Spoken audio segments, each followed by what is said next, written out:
Morning Sonu. ঘুম হলো তোমার? ঘুম হলো? ঘুম হলো? আরে বাবা, এই এই এই ধা যা যা যা যা যা। Hello everyone, welcome to my channel. আমি পরিণীতা, আমার নতুন একটা ভিডিওতে আপনাদের অনেক অনেক স্বাগত জানাই। তো কদিন হলো বাপের বাড়িতে এসেছি, তো এখানে এসে সোনাইকে নিয়ে এত পরিমাণে ব্যস্ত হয়ে গেছি যে সেভাবে আর ব্লগ দেওয়া হয়ে উঠছে না।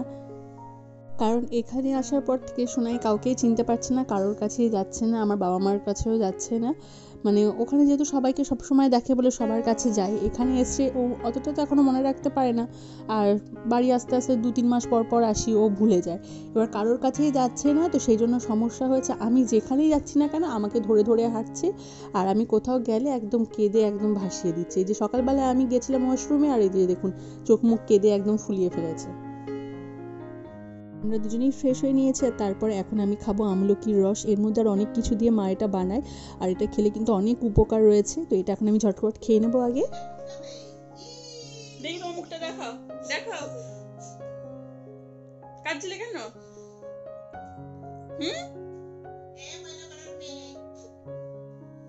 কাঁদছিলে কেন বলো? 2 মিনিটও তোমাকে রেখে যাওয়া যাবে না। আমি বাথরুমেও যাব না। যাব না তো?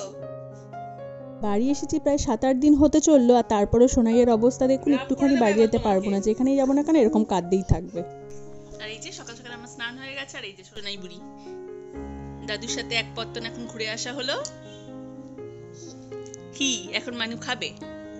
তুমি এখন খাবে তো?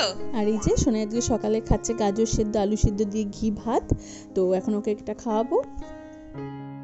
আর তারপর সোনাইয়ের কাকাই এসে সোনাইকে এই খেলনাবাটি সেটটা দিয়ে গেছে, আর একটা মিনি টয় ট্রেন দিয়ে গেছে। আর বাড়ি আসার প্রধান কারণ হচ্ছে আমাদের এখানে বাণীপুর মেলা হয়, যেটা পশ্চিমবঙ্গের 2nd লোক উৎসব। তো সেটা দেখার জন্যই আসা। বাড়ির সামনেই হয়, 9 দিন ধরে মেলাটা চলে। তো সন্ধেবেলায় যাব আজকে, তো আপনাদের সাথেও সেটা শেয়ার করব। মেলাটায় এমন কিছু নেই যেটা পাওয়া যায় না।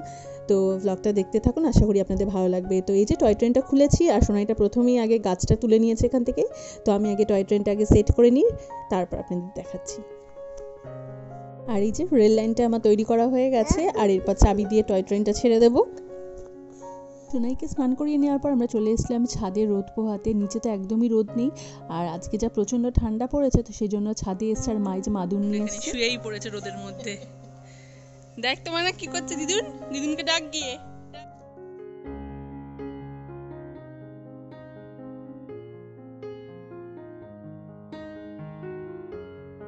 আর ছাদে এসে সোনাইয়েরও বেশ ভালো লাগছে। এত রোদ পড়েছে, আর আজকে এত পরিমাণ ঠান্ডা পড়েছে যে ছাদে এসে রোদের মধ্যে বসতে যে কি ভালো লাগছে।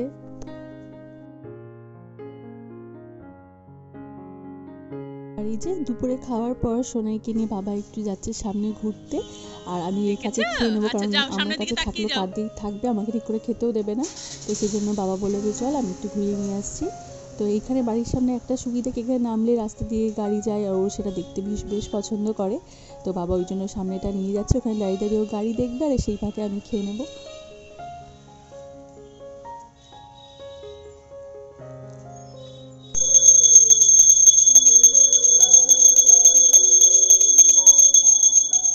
আর ব্লগটা আবার স্টার্ট করেছি সন্ধ্যেবেলা থেকে। এই যে মা এখানে পুজো করছে, তো মা পুজো হয়ে যাওয়ার পর তারপর আমরা রেডি হয়ে সবাই মিলে যাব মেলাতে। আর আমি পিঠে খেতে ভীষণ ভালোবাসি, আর বাড়ি এসেছি এই সময়, আর সামনেই তো সংক্রান্তি, তার মধ্যে তো থাকতে পারবো না, বাড়ি চলে যেতে হবে। তো সেই জন্য মা সব রকমের পিঠে বানিয়েছে। এই চিতই পিঠা বানিয়েছে, সেটাকে দুধে ভিজিয়েছে, আবার পাটিসাপটা করেছে, নবান্ন করেছে, সবই করেছে। তো সোনাইয়ের এটা প্রথম পিঠে খাওয়া, তো আমি ভেবেছিলাম ও পছন্দ করবে কি করবে না, আমি তো ভীষণ ভালোবাসি। তো সোনাইকে একটা পিঠে আমি খাচ্ছিলাম দেখে ও দেখছি ও আগ্রহ দেখাচ্ছে, তো ওকে দিলাম, দেখলাম বেশ পছন্দ করছে। সোনাইয়ের এবছর প্রথম পিঠে খাওয়া, আর ও এতটা ভালোবাসবে আমি ভাবতে পারিনি। আমি তো প্রচন্ড পিঠে ভালোবাসি, আর ও ঠিক সেরকমই দেখছি যে হয়েছে, ও ভীষণ পছন্দ করে পিঠে। তো এই যে, আর এটা সাজের পিঠে, যেহেতু চিতই পিঠে বলে, তো এটা যেহেতু ভাপা রয়েছে একটু দুধে দেওয়া, তো সেই জন্যই ওকে দিচ্ছি। এমনি পাটিসাপটাটাও দেখলাম বেশ পছন্দ করছে, কিন্তু ওটা যেহেতু নারকেলের পুর রয়েছে বলে সেটা দিইনি, কিন্তু চাইছিল সেটাও। তো এটা দেখছি বেশ পছন্দ করছে, তো এটাই দিলাম। আর এই যে আমরা রেডি হয়ে সোনাইকে নিয়ে বেরিয়ে পড়েছি, যাচ্ছি মেলায়। আর এটা কিন্তু আমার বাড়ি থেকে হাঁটা পথে 5 মিনিট, একদম বাড়ির সামনে থেকে এরকম লাইট শুরু হয়। আর আগেই বললাম এটা কিন্তু পশ্চিমবঙ্গের দ্বিতীয় বৃহত্তম লোক উৎসব। আর এখানে প্রচুর স্টল আছে, আর এমন কিছু নেই যেটা এই মেলায় পাওয়া যায় না। ফার্নিচার থেকে শুরু করে জুয়েলারি, মানে গোল্ড জুয়েলারি থেকে শুরু করে অঞ্জলি জুয়েলার্স, পিসি চন্দ্র থেকে শুরু করে মিয়ামোরের থেকে শুরু করে খাবার দাবারের ডোমিনোস থেকে শুরু করে ফার্নিচার, গোদরেজের furniture, TV, AC, washing machine থেকে শুরু করে সব কিছু এই মেলায় পাওয়া যায়, শাড়ি ঠাড়ি সব কিছু। তো মানে মেলাটা দেখার মতন। আর তুমি এটা 2 ঘন্টা 3 ঘন্টা তো মেলাটা পুরো কভার করতে পারবে না, এত পরিমাণে ভিড় হয় আর এত স্টল থাকে মেলাতে। আর এটা হচ্ছে মেলার মূল মঞ্চ। আর প্রায় এখানে এত বড় জায়গা, এখানে প্রায় 5টা থেকে 6টা মঞ্চ হয়। প্রতিদিন এক একটা মঞ্চে এক এক রকম অনুষ্ঠান হয়, বাউল সঙ্গীত থেকে শুরু করে ক্লাসিক্যাল সঙ্গীত থেকে শুরু করে যাত্রা, নাটক সব কিছু হয়, জাদু খেলা সব রকম কিছু হয়। একদম দুপুর 3টে থেকে শুরু হয়, রাত্রে 12টা, 12:30, 1টা অবধি অনুষ্ঠান চলতেই থাকে। আর কি পরিমাণে ভিড় দেখছেন, প্রতিদিন এরকম ভিড় হয়। আর রবিবার আর বৃহস্পতিবার তো মানে পা রাখা যায় না, এত ভিড় হয়। তো আমরা চলে এসেছি এই টেডির দোকানে, এখান থেকে সোনাই একটা টেডির পছন্দ করেছে, দেওয়া হবে। কত গোগুলো, কত কি সুন্দর, 100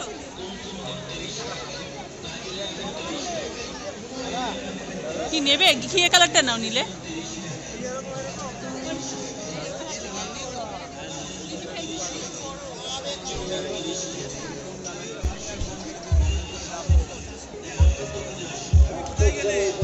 আর সত্যি বলতে এই মেলায় এলে প্রচুর টাকা হাতে নিয়ে আসতে হয়, কারণ যাই দেখবে তাই নিতে ইচ্ছা করবে।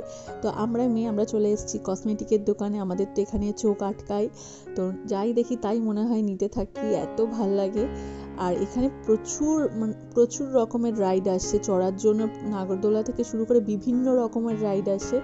তো সেগুলো দেখতেও যেমন ভালো লাগে, চড়তে তো ভয় লাগে, তবুও সাগরসোরে একবার উঠেছিলাম, কিন্তু দেখতে ভীষণ ভালো লাগে। আর দেখতে পাচ্ছেন কতটা বিশাল জায়গা নিয়ে, আমরা কিন্তু মাত্র একটা সাইডে এসেছি।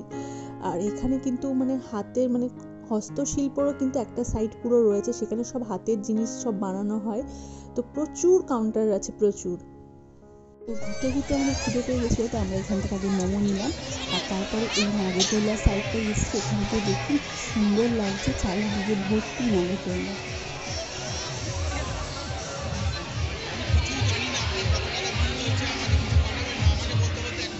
মেলায় এসেছি, খাওয়া দাওয়া না করলে চলে, তারপরে এই কাউন্টারটায় চলে এসেছি। এখানে বিভিন্ন রকম মাছের আইটেম, চিকেনের আইটেম সব রকম রয়েছে। তো এখান থেকে আমরা নিয়েছিলাম ভেটকি মাছের পকোড়া, তো 4 পিস নিয়েছিলাম, তো সেটাতে আমাদের হয়ে গেছে। আর কিছুটা পার্সেল করে নিয়েছিলাম বাড়ির জন্য। আর তারপর চলে এসেছিলাম এই ফুলের দোকানে। আর আমি তো জানেন ঘর সাজাতে ভীষণ ভালোবাসি, অনেকদিন ধরে ইচ্ছে ছিল এই সূর্যমুখী ফুলগুলো নেওয়ার জন্য, বাড়ির ফুলদানিটার জন্য। আগের বার তো সব নিয়ে গেছিলাম কাগজের টাইপের ফুল, তো সেটা বদলে এবার সূর্যমুখীটা নেবো। আগের বারই নেওয়ার ইচ্ছা ছিল, কিন্তু আগের বার আর নেওয়া হয়ে ওঠেনি। তো এবার দেখলাম যে 3টে ফুলেরও রয়েছে, আবার 5টা ফুলেরও রয়েছে। 3টে ফুলেরটা 250 টাকা বলছে, 5টা ফুলেরটা 300 টাকা। আর আমার ইচ্ছে ছিল 5টা ফুলেরটারই নেওয়ার, তো একটু দাম দর করতে 260 টাকায় দিয়ে দিল 5টা ফুলেরটা। তো ওই সূর্যমুখী ফুলটাই নিলাম।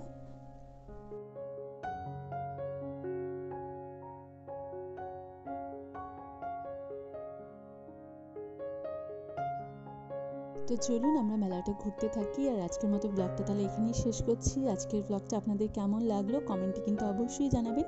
যদি ভালো লেগে থাকে তাহলে একটা লাইক করে দেবেন এবং আমার চ্যানেলটা অবশ্যই সাবস্ক্রাইব করে দেবেন। দেখা হচ্ছে পরের ব্লগে।